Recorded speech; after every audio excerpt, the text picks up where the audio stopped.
नमस्कार दोस्तों, मैं प्रतीक शर्मा आपका स्वागत करता हूं हमारे चैनल आर के स्टडी इन मोटिवेशन में। तो पढ़ाने से पहले मैं अपना एक थॉट देना चाहता हूं। वो थॉट ये रहेगा, आप सभी से एक क्वेश्चंस करता हूं। आप सभी को किसी ने कुछ ना कुछ तो उल्टा बोला होगा। किसी ने ये कहा होगा तू बेटा सक्सेस नहीं हो सकता कभी भी, या किसी ने दोस्त ने कहा तू सक्सेस नहीं हो सकता, तभी तेरे में दम ही नहीं है, तू कुछ बन जा। तो यही चीज़ को पकड़ के, ये पॉइंट पकड़ के कि तेरे अंदर दम नहीं है, ये पॉइंट पकड़ के आप चलो, तो मैं आपसे दावा करता हूँ आप जल्दी ही सक्सेस प्राप्त कर लेंगे। क्योंकि जब तक ये यहाँ नहीं, ये जब दिल से नहीं लगेगी ना बात, तो जब तक आप कुछ नहीं कर सकते। ये लग जाने कि उसने मुझे ये बोला कि मैं कुछ नहीं कर सकता, तो आप उसको करके दिखाओगे कि देख तूने ये बोला था कि आज मैं नहीं कर सकता, और आप देख मैंने क्या कर दिया। तो अब इसी से कहता हूँ कि आप अपने आप को मोटिवेट रखें और अपनी लाइफ को आगे बढ़ाने का सोचें। ये नहीं किसी ने कुछ बोल दिया और आप हार मान के बैठ गए कि मैं नहीं कर सकता तो मैं नहीं कर सकता। ये क्या बात हो गई? क्यों नहीं कर सकते? सब इंसान एक जैसे ही थोड़ी ना होते हैं, पांचों उंगलियां एक जैसी नहीं होती हैं, मगर माइंड सबका सेम होता है। बस उसको यूज़ करना कैसे आना चाहिए वो आपको आना, सही तरीका आपके पास है, वो आप सोचो। आपके पास दो चीज़ होती है, एक दिल और एक दिमाग। लोग कहते हैं दिल से सोचते हैं, कोई कहता है दिमाग से सोचते हैं। नहीं, हम ब्रेन या माइंड से ही सोचेंगे ना तो सब कुछ होगा।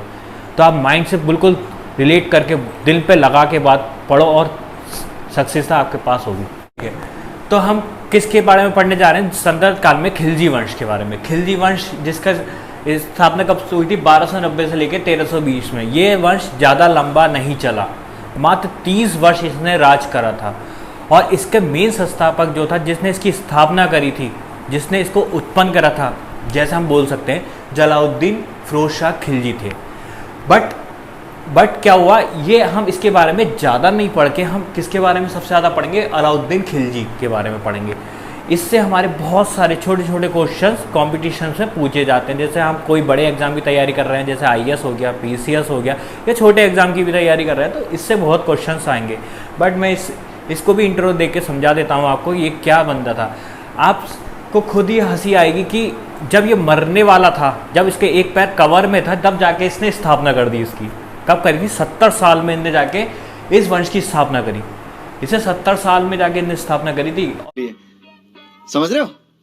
समझ रहे हो ना? भारत में खिलजी वंश की स्थापना किसने करी थी आपको पता चल गया, ठीक है। और कब? 13 जून 1290 में क्या हुआ था? किलोरगढ़ी महल में जाके इन्हें अपना राज्याभिषेक कराया था। तब ये वहाँ का संस्थापक बना था, ठीक है। दिल्ली के ही पास है ये, वहाँ पे इसने कराया था। और 70 वर्ष की आयु में इसने इसकी स्थापना करी थी। मैंने बताया था ना, 70 वर्ष की आयु में स्थापना करी थी, ठीक है। फिर क्या हुआ था? 1296 में अलाउद्दीन को देवगिरी राज्य पर आक्रमण को भेजा गया। अब अलाउद्दीन खिलजी कौन था? ये अलाउद्दीन खिलजी क्या इसका भतीजा था जलालुद्दीन खिलजी का। इसने क्या करा, अपने भतीजे को क्या कहते हैं आक्रमण के लिए देवगिरी, जो दक्षिण में है, भारत के दक्षिण में है, वहाँ इसने भेज दिया इसको। और वहाँ पे उस टाइम किसका राज चल रहा था? यादवों का राज चल रहा था। वहाँ के जो संस्थापक था, वहाँ का जो राजा था, उसका नाम था क्या कहते हैं रामचंद्र देव, ठीक है। पता चल गया रामचंद्र देव थे। और इस पे इसने विजय प्राप्त करी। किसने प्राप्त करी थी विजय? अलाउद्दीन खिलजी ने, ठीक है। अलाउद्दीन ने इस पर विजय प्राप्त करके वहाँ से जब लौट रहा था, बहुत सारा धन लेके लौटा। इन्हें बहुत सारा धन लूट लिया वहाँ से, और लेके जब वो वापसी लौट रहा था तो इसके मन में एक लालच सा उत्पन्न हुआ। क्या लालच सा उत्पन्न हुआ? इन्हें सोचा सारा धन अपने चाचा को ना देकर कुछ धन अपने पास रख लिया और कुछ धन अपने चाचा को वापसी लौटा दिया। इसके अंदर ये लालच आई, मैं सारा धन क्यों दूँ भाई, मैंने मेहनत करी, मैं रखूँगा। ऑब्वियसली इसको आ गया घमंड, और इसने वही काम करा। इसने क्या करा, फिर आधा धन इस पर रख लिया, आधा धन अपने पास रख लिया, ठीक है, रख लिया था। फिर क्या हुआ, इसने क्या करा, इसके अंदर एक भावना उत्पन्न हो गई कि भाई मैं राजा क्यों नहीं बन सकता। जब मैंने एक युद्ध लड़ लिया, मैं जीत गया, अब मैं तो राजा बन सकता हूँ भाई, मैं इसके लिए बहुत अब उत्तरदायी हूँ। तो इसका मन में एक लालच सा उत्पन्न हुआ। इन्हें क्या करा, बदले की भावना से जलालुद्दीन खिलजी अपने चाचा को मरवा दिया। कब मरवा दिया था? 19 जुलाई 1296 को धोखे से मार दिया, ठीक है। उसके बाद अलाउद्दीन खिलजी इस वंश पर राज करने वाला संस्थापक बन गया। अब इसने इस पर अपनी गद्दी आजमा ली। अब ये यहाँ का राजा बन गया। कब बन गया था? 1296 में। और कब तक रहा ये? 1316 ईस्वी तक इसने राज करा, ठीक है। क्लियर हो गया यहाँ तक? कोई प्रॉब्लम्स तो नहीं है? हो तो बता देना कमेंट्स में, कोई गलत लगा हो तो बता देना, ठीक है। आगे चलते हैं। इसके बारे में। अलाउद्दीन खिलजी का वास्तविक नाम जो था, उसका वास्तविक नाम था अली या गुरुशब के नाम से भी इसे जाना जाता था। मगर ये एक ऐसा राजा था जिसने खलीफा से परमिशन नहीं ली, क्योंकि आपको पता खलीफा कौन होते हैं कि इससे पहले सारे राजा जो आए थे वो खलीफा से परमिशन लेते थे, सुल्तान की उपाधि मिलती थी उन्हें, तब वो अपने राज को आगे चलाते थे। किसके? इस्लाम धर्म के अकॉर्डिंग वो अपने राज्य को आगे चलाते थे। पर इसने क्या करा, खलीफा से अपनी अनुमति ना लेके खुद ही अपना संस्थापक अपने आप ही चलाया, अपने राज्य को खुद चलाया। ये चाहता था कि धर्म को अलग रखा जाए और मेरे राज्य को अलग रखा है, धर्म को राज्य में मिक्स नहीं करना चाहता था। धर्म का मैटर अलग रहेगा, राज का अलग रहेगा। अपने राज्य को वो खुद अपने तरीके से चलाना चाहता था, कैसे चलाना है, तो इसने ये करा था। अब पूछा जाए कि क्वेश्चन में कि ऐसा कौन सा संस्थापक था दिल्ली का जो पहली बार जिसने खलीफा से उपाधि नहीं ली, खलीफा से उपाधि क्या कहते हैं, सुल्तान की उपाधि नहीं ली, तो आपको पता होना चाहिए कौन था, अलाउद्दीन खिलजी था। ठीक है, क्लियर हो गया। और अब इसके जो पिता थे, कौन थे? शहाबुद्दीन खिलजी था। इसका पिता कौन था? शहाबुद्दीन खिलजी था। ओके, जो जलालुद्दीन का बड़ा भाई था। ठीक है, अब जलालुद्दीन जो था, इसने क्या करा, इसकी नेचर अच्छा लगा इसको कि ये बहुत अच्छा व्यक्ति है, ये मेरे काम भी आ रहा, तो इसने क्या करा, अपनी बेटी की शादी इससे करा दी। इसने अपनी बेटी की शादी करा दी, तो इस तरीके से ये इसका दामाद भी हो गया और भतीजा भी हो गया। ये दो तरह के चीज़ बन गया था। यहाँ लिखा ना, जलालुद्दीन का भतीजा होने के साथ साथ उसका दामाद भी था, ये मैंने बता दिया। ठीक है, इसने अपनी बेटी की शादी करवा दी। अब तीसरा पॉइंट क्या था, अभी मैंने आपको बताया भी था कि इसने क्या करा था, मैं एक बार आपको पढ़ के भी बता देता हूँ। इन्हें क्या करा, अलाउद्दीन ने इस्लाम परंपराओं को स्वीकार न कर खलीफा की स्वीकृति के बिना ही सुल्तान की उपाधि ग्रहण की। ये मैंने अभी बताया था। ये एक पहला ही राजा है जिसने सुल्तान की उपाधि खलीफा से नहीं ली और खुद ही अपने राज्य को अपने आप चलाया। इनने क्या करा था, धर्म को अलग, अपने राज को अलग रखा। धर्म को, राज को, दोनों को मिक्स नहीं करना चाहा। मैंने अभी बताया था, एक बार मैंने फिर रिपीट कर दिया, अब समझ में भी आ गया होगा लोगों को। अच्छा, अब क्या हुआ था, जब इसने इस्लाम के खिलाफ जाने लगा, तो अमीर लोग, सरदार लोग इससे बहुत विरोधी हो गए थे, इसके खिलाफ हो गए थे, और इसके खुद के अपने ही विरोधी हो गए थे, इसके खिलाफ हो गए थे कि, और इसके डर के मारे इसने क्या करा, विद्रोह को दबाने, इस डर के मारे इसने विद्रोह को दबाना चाहता था कि ये विद्रोह हो गया तो मैं तो गया, मेरी तो गद्दी गई। ये इसके मन में ये थी, क्योंकि इसने तो भैया हड़प ली थी गद्दी, किससे हड़प ली? जलालुद्दीन से। ये चाहता था कि मैं बनूं इसका राजा, और इतना बड़ा वाला, मैं मानता हूँ ये एक सिंकी होता है ना, सिंकी, ये वही व्यक्ति था। हर चीज़ में सिनक कि भाई ऐसा कर दिया तो ऐसा ना हो जाए, ऐसा कर दिया तो ऐसा ना हो जाए। ये वही व्यक्ति है एक तरीके से। अभी आपको पता चल जाएगा मैंने क्यों ये वर्ड सिंकी बोला। देखिए, इसने विद्रोह को दबाने के लिए चार विद्रोह हुए थे। ठीक है, आइए मैं उसके बारे में आपको बताता हूँ कौन कौन से होते हैं। और इसने क्या करा था, विद्रोह को दबाने के लिए कठोर एवं निष्ठुरता नियम बनाए थे, इन्हें बहुत ही कठोर नियम बनाए थे। अब वो कौन से थे, देखिए ध्यान से। एक अच्छी गुप्तचर प्रणाली की स्थापना की। क्या होता है गुप्तचर प्रणाली? अपने एजेंट होते हैं ना, एजेंट, खुफिया एजेंट जिसे बोलते हैं, उन्हें वो तैयार करे, जिससे कि अब मेरे एजेंट सब जगह होंगे तो पता चलता रहेगा कोई मेरे खिलाफ क्या षड्यंत्र रच रहा है, क्या रणनीति बन रही है, जिससे कि मैं वो विद्रोह को रोका जा सके। तो इसके गुप्तचर जगह जगह फैले हुए थे, इसके समय समय पे से बताते रहते थे यहाँ पे ये होने वाला, यहाँ पे ये होने वाला, तो इसने ये स्थापना कर दी। ठीक है, फिर इसने क्या करा, तोहफे और दान में पेंशन के रूप में दी गई भूमि को वापस ले लिया। क्या होता था, पहले जो जितने भी राजा आए थे वो क्या कहते हैं, सरदार जो होते थे, अमीर जो होते थे, खलीफा जो होते थे, उनको भूमि दान में देते थे। इससे क्या होगा था, अब इसने सोचा अगर भूमि दान में दे रहे हैं तो इससे क्या होगा, ये मेरे खिलाफ हो जाएंगे, जब मेरे खिलाफ हो जाएंगे तो विद्रोह करेंगे। तो ऐसा इसने रोक दिया, इस पर विद्रोह इसको रोकवा दिया। अब इसने कहा ये नहीं दिया जाएगा, ये किसको दिया जाएगा, सरकार को दिया जाएगा, जिसे खालसा कहते हैं।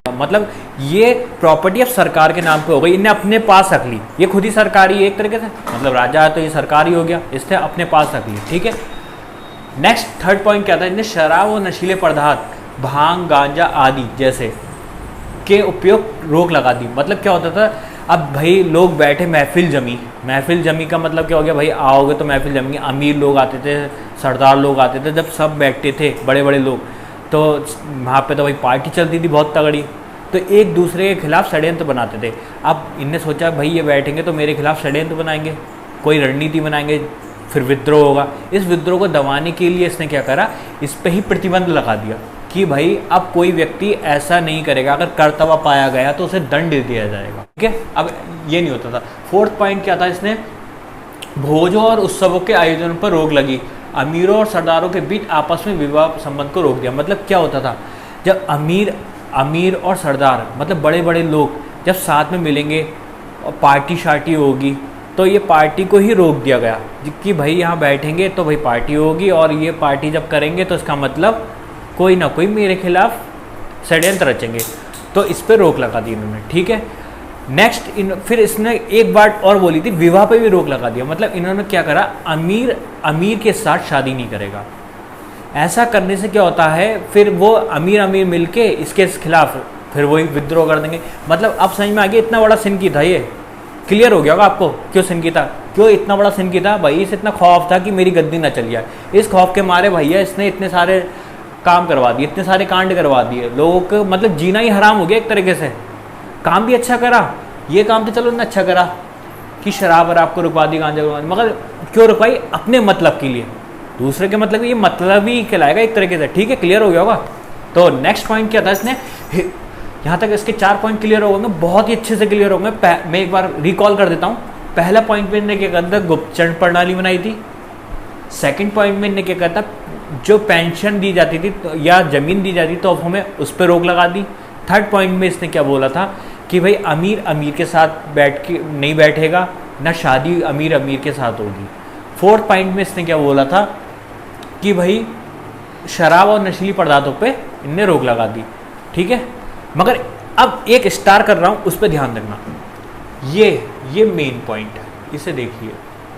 इसने ये और चीज़ करा, अब भाई इसे डर था कि हिंदुओं मेरे खिलाफ विद्रोह ना कर दें। इसे बहुत तगड़ा डर था कि हिंदू तो ना कर दें, क्योंकि मैंने तो अब भाई मुस्लिमों को तो रोक दिया, अब कहीं हिंदू ना उभर के आ जाए, वो विद्रोह कर देगा, फिर मेरी आफत आ जाएगी। तो इसने क्या करा, हिंदुओं के तहत कठोर नीति बना दी, उनके खिलाफ टैक्स पर टैक्स इतने लगा दिए, इतने कर लगा दिए कि वो उसमें दबते चले गए। मतलब उन्हें इतना निर्धन बना दिया। अब भाई कोई भी होगा, एक गरीब व्यक्ति होगा, भाई टैक्स देता रहेगा, तो पेंशन उसके सारी जो कमाई होगी, पूंजी होगी, तो वो तो टैक्स में चली गई।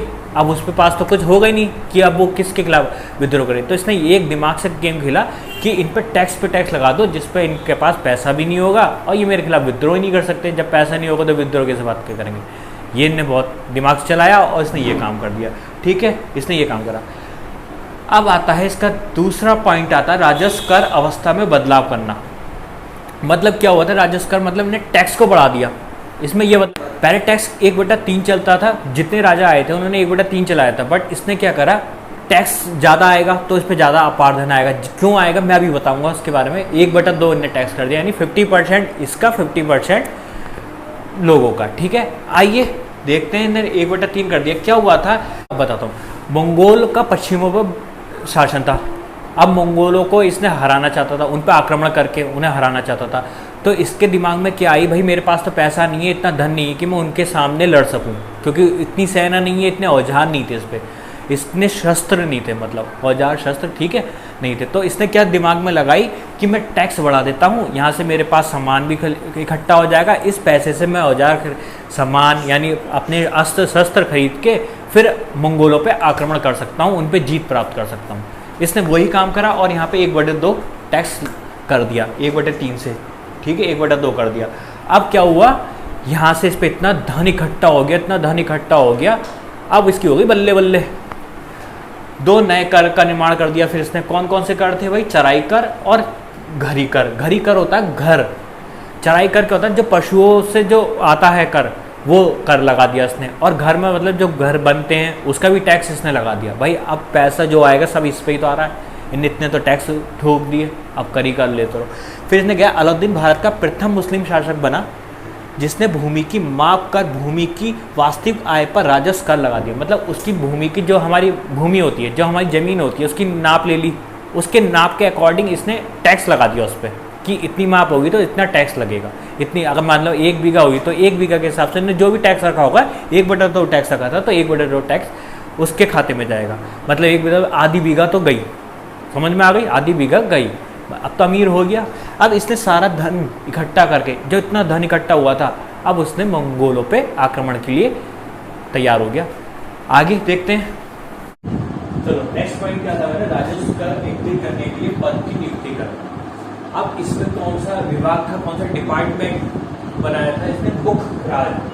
ये एक विभाग मतलब अधिकारी था, बहुत बड़ा अधिकारी था। इसका नाम क्या था, लगान जो वसूली है, जो टैक्सेस वसूले हैं, उसको अपने पास स्टोर करना, अपने पास एकत्रित करना। ठीक है, इसके अंदर जो इन्हें पद बने था, जिसका नाम था, इस पद का नाम क्या है, दीवानी मुखराज। अब ये काम क्या था, इसका काम क्या होता था, इसका काम ये होता था अलग अलग विभागों में जाके अलग अलग टैक्सेस वसूलना। इतना टैक्स वसूल लिया था इन्हें, अब इन्हें बहुत सारा टैक्सेस वसूल लिया था। अब क्या हुआ, इन्हें मंगोलों पर हावी हो गई। तो मंगोलों पर जब ये हावी हो गया था, उनकी बराबरी करने लायक ये बन चुका था। ठीक है, बहुत सारे टैक्सेस आ गए, बहुत सारा धन एकत्रित हो गया। ये वही चाहता था, इसका काम शुरू हो गया, जो इन्हें चाहा वो इसको मिलता गया। अब इसने दूसरा प्रणाली करना है कि सेना के क्षेत्र में सुधार करना चालू करता है। सेना के क्षेत्र में क्या करा था इन्हें क्या करा था, स्थायी सेना और सिपाहियों को नगद वेतन है, और नगद वेतन देने वाला वह इस सल्तनत का पहला सुल्तान भी था। इन्हें स्थायी सेना बनाई थी। अब कैसे, पहले क्या होता था, स्थायी सेना नहीं होती थी। अब पहले रख के राजा क्या करते थे, आक्रमण हुआ और आक्रमण वो युद्ध में जीत गए और फिर उन सेना को हटा दिया, उनको वेतन देकर उनको चलता कर दिया। अब इसने क्या सोचा, मैं ऐसा करता हूँ कि स्थायी सेना बनाऊं, इससे क्या होगा, सेना के खिलाफ सेना मेरे विद्रोह भी नहीं करेगी और मेरे पक्ष में रहेगी। तो इसने क्या करा, स्थायी सेना बना दिया। अब इसे क्या होता था, अब ये सेना कहीं नहीं जाएगी, युद्ध हो या ना हो, इसकी परमानेंट सेना इसे ही लेके जाना।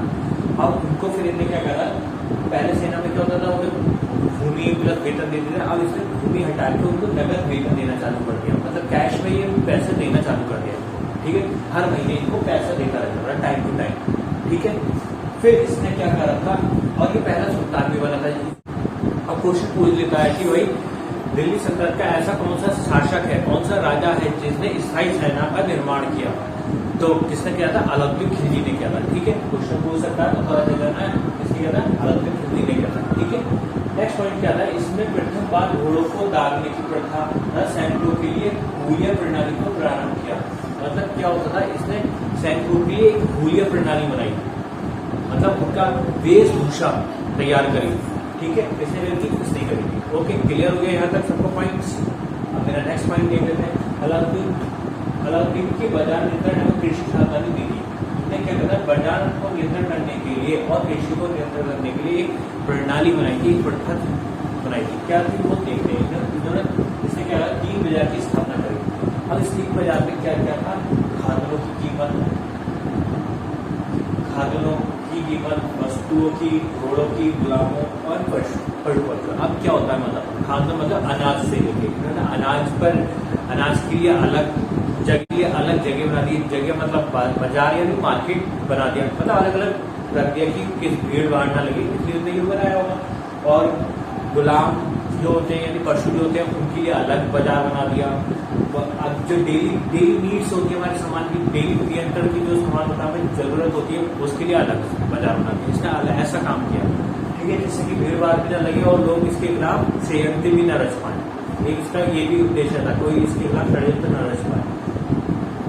मूल्य नियंत्रण प्रणाली। अब इसमें सबसे मेन पॉइंट क्या था, मूल्य नियंत्रण प्रणाली। ये इस पर फोकस करना, मूल्य नियंत्रण प्रणाली। तो अब हमारा मेन फोकस किस पे रहेगा, मूल्य नियंत्रण प्रणाली का। अब मैं बताता हूँ क्या है मूल्य नियंत्रण प्रणाली। इसने क्या करा, अब सैनिकों के लिए एक मूल्य निर्धारित कर दिया, मतलब उनको जो पर्टिकुलर वस्तु होती है, जैसे कि उनका एक पर्टिकुलर वस्तु जो होती है उनका मूल्य निर्धारित कर दिया कि इससे ज्यादा की नहीं मिलेगी।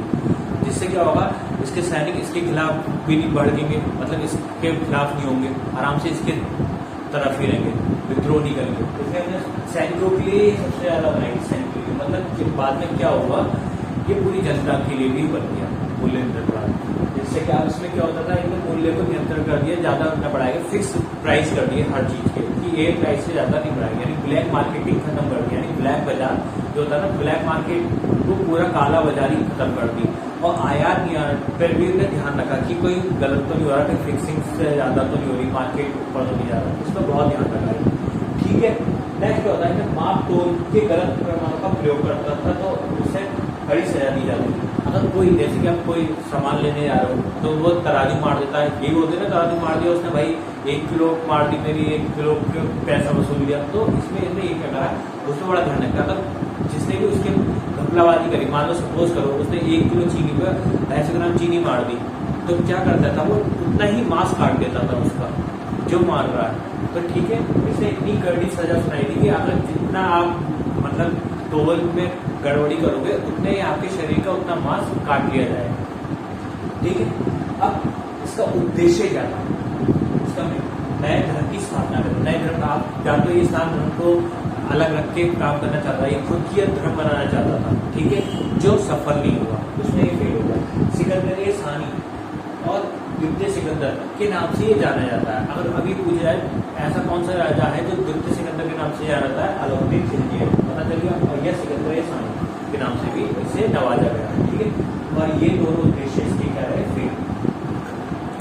नेक्स्ट पॉइंट क्या था, साम्राज्य का विस्तार। ठीक है, अपने साम्राज्य को इतना पूर्ण रूप से फैलाना चाहता था, हर जगह ये चाहता था मैं राज करूँ।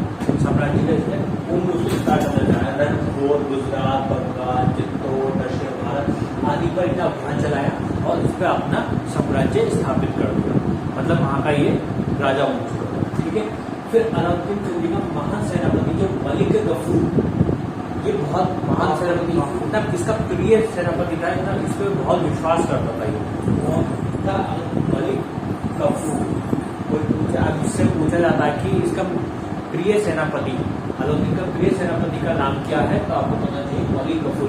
ये कहाँ से प्राप्त हुआ था, गुजरात में जब ये अभियान लड़ने गया था, गुजरात में लड़ने जब गया था तो इसे वहां मिला था, गुजरात में लड़ने गया था और वहां पर विजय प्राप्त करने के बाद इसे वहां मिला था नुसरत खां द्वारा 1000 दीनार में इसे खरीदा गया था। दीनार का पता मतलब होता है क्वाइंस होते हैं, मतलब उस टाइम स्वर्ण मुद्राएं चलती थी, उसने 1000 स्वर्ण मुद्रा देके इसको उससे खरीद लिया था। ठीक है, और ये इतना इसी के जब ये था कपूर, तो इसने क्या करा, दक्षिण भारत पे जीत में भी इसकी अहम भूमिका रही है। ठीक है, किसकी अहम भूमिका रही है, मलिक गफूर की। याद रखना किसकी, अब कोई पूछे मतलब क्वेश्चन भी आ जाए तो मलिक गफूर कौन था, गुजरात से मिला था, और ये किससे लिया गया था, नुसरत खां से लिया गया था। कितने में लिया गया था, 1000 दीनार में लिया था। और ये किसका सबसे प्रिय था, ये अलाउद्दीन खिलजी का था। ठीक है, और इसने क्या कहते हैं दक्षिण भारत पे आक्रमण में सबसे अहम भूमिका भी निभाई। थर्ड पॉइंट क्या था, मंगोलों से युद्ध करते हुए सेनापति जाफर खां मारा गया। अब मंगोलों से युद्ध करते वक्त कौन मारा गया था, ये क्वेश्चन पूछ लिया था, तो कौन मारा गया था, जाफर खान। वो किसका सेनापति था, अलाउद्दीन खिलजी। ठीक है, पता चलिए। राजा रतन, नेक्स्ट पॉइंट है मेरा, राजा रतन सिंह की पत्नी रानी पद्मावती। अब ये कौन थी, चित्तौड़ के राजा, ये चित्तौड़ के राजा। ठीक है, इस पे क्या कहता है, अलाउद्दीन की नजर थी, उनकी पत्नी पर अलाउद्दीन की नजर थी, इन्हें प्राप्त करना चाहता था किसी तरह से। तो इसने बहुत अभियान चलाए, इन्हें किसी तरह से मैं प्राप्त कर सकूं, किसी तरह से मैं अपने पास ला सकूं, बहुत कोशिश करी, पर क्या हुआ, ये हर कोशिश में सफल नहीं हुआ, विफल ही होता गया। ठीक है, विफल होता गया। फिर क्या हुआ था, कुछ इतिहासकारों, पूरे इतिहास में ये क्लियर नहीं है कि ये इसने इन्हें प्राप्त करा या नहीं करा, कैसे प्राप्त करा, कुछ क्लियर नहीं है। मगर हाँ, एक है जिसमें इसकी पता चला गया है, एक कहानी पुस्तक दी गई है, उस पुस्तक का नाम है पद्मावत, 1540 की, जिसने लिखी मलिक मोहम्मद जैसी ने लिखी थी। अभी पूजा पद्मावती पुस्तक किसने लिखी, मलिक मोहम्मद जैसी ने। आइए पूजे मोहम्मद जैसी ने कौन सी पुस्तक लिखी है, पद्मावती पुस्तक। ठीक है, अब इसमें क्या बताया गया है कि इसमें ये बताया गया है कि जो रतन सिंह की जो पत्नी है पद्मावती, इनके बारे में वर्णन किया कि ये इन्हें प्राप्त करा था या नहीं करा था, इसके बारे में इन्होंने एक्सप्लेन करा है, मतलब पूरे उसमें बताया गया है। इन्होंने बताया कि राजा रतन सिंह को जब इन्हें मार दिया था, किसने मार दिया था, अलाउद्दीन खिलजी ने इनको मार दिया था, तब इसको प्राप्त करने के लिए ये आगे बढ़ा था। पर इन्होंने क्या करा, अपने आप को ही अग्नि में ही समर्पित कर दिया, मगर इसके आगे नहीं झुकी। ठीक है, इससे इनकी मृत्यु हो गई। ये बहुत अच्छा काम भी किया है, क्योंकि दूसरे के आगे झुकने से अच्छा अपने आप को ही खुद को खत्म कर लेना अच्छा होता है, क्योंकि अपना आत्मसमर्पण भी बहुत बड़ी बात होती है। ठीक है, आइए आगे चलते हैं। नेक्स्ट पॉइंट आता है तेलंगाना। यहाँ पे वहाँ के शासक जो प्रताप रुद्रदेव सेकंड यानी प्रताप रुद्रदेव द्वितीय ने कफूर को विश्व प्रसिद्ध कोहिनूर हीरा भेंट किया। अब ये क्वेश्चन पूछ देता है विश्व कोहिनूर हीरा किसको मिला? तो कफूर को मिला। किसने भेंट किया? तेलंगाना का यहाँ के शासक जो थे प्रताप रुद्र द्वितीय ने प्राप्त किया। ठीक है, ठीक है। और फिर ये कोहिनूर इसने किसको भेंट कर दिया? अलाउद्दीन खिलजी को भेंट कर दिया। किसने भेंट कर दिया था? उसके सेनापति कफूर। ठीक है, उसने उसको दिया, उसने उसको दे दिया अपने सेनापति को। अब अलाउद्दीन के समय मंगोलों ने 6 बार आक्रमण किया और 6 के 6 बार आक्रमणों में अलाउद्दीन खिलजी ने विजय प्राप्त करी। ठीक है, 6 बार सबसे ज्यादा आक्रमण करने वाला है कौन थे? मंगोलों। मंगोलों ने सबसे ज्यादा आक्रमण किस पे करा था? अलाउद्दीन खिलजी पे करा था और 6 के 6 बार उन्हें वहां से पराजय प्राप्त हुई और अलाउद्दीन खिलजी को विजय प्राप्त हुई। ठीक है, इसके बाद इसकी मृत्यु हो गई थी। कब हो गई थी? 1316 में। ठीक है, ये मात्र 20 वर्ष इन्हें राज करा। उसके बाद मुबारक शाह खिलजी आया था जो 1316 से लेकर 1320 बीच में आया। 4 साल इन्हें राज करा था। मतलब 4 साल में ये इतना योग्य शासक नहीं था, क्योंकि लोग बताते हैं कि ये एक पागल था। मतलब पागलपनी हरकत करता था। कभी लड़की की साड़ियाँ मतलब साड़ी लेडीजों की साड़ी पहन के अपने राजा अपने साम्राज्य में घुस जाता था। कभी नंदई आ जाता था। मतलब ये इतना कुछ कह सकते हैं, इतना पागल राजा था। और फिर इसका शासन यही खत्म हो गया, इसको हट ये नहीं छोड़ दिया। उसके बाद नेक्स्ट आता था नसरुद्दीन खुसरो शाह। ये ज्यादा दिन महीने बस कुछ महीने ही रहे थे। ये 1320 में ही इनको हटा दिया गया। क्यों? ये एक हिंदू शासक था। इसने क्या करा? अपना धर्म चेंज करके मुस्लिम धर्म में पहुंचा, मगर कुछ लोगों को इस पर विश्वास नहीं था कि ये हमारे खिलाफ कोई गलत काम ना कर दे, विद्रोह ना कर दे, तो इसे वहां से हटा दिया गया। उसके बाद एक नया वंश आता है तुगलक वंश, जिसके गयासिन तुगलक ने इसकी स्थापना करी थी। वो हम पढ़ेंगे अपनी नेक्स्ट वीडियो में। तो आपको ये बहुत अच्छे से समझ में आया होगा। मैंने बहुत ही बेहतरीन करके ये समझाया था खिलजी को। तो मैं आशा करता हूँ आपको मेरी वीडियो बहुत पसंद आए। तो इसे लाइक करना ना भूलना, शेयर और सब्सक्राइब कर देना। और फिर मिलते हैं अपनी नेक्स्ट वीडियो में बेहतरीन कॉन्सेप्ट के साथ तुगलक वंश के बारे में बताऊंगा। तब तक के लिए जय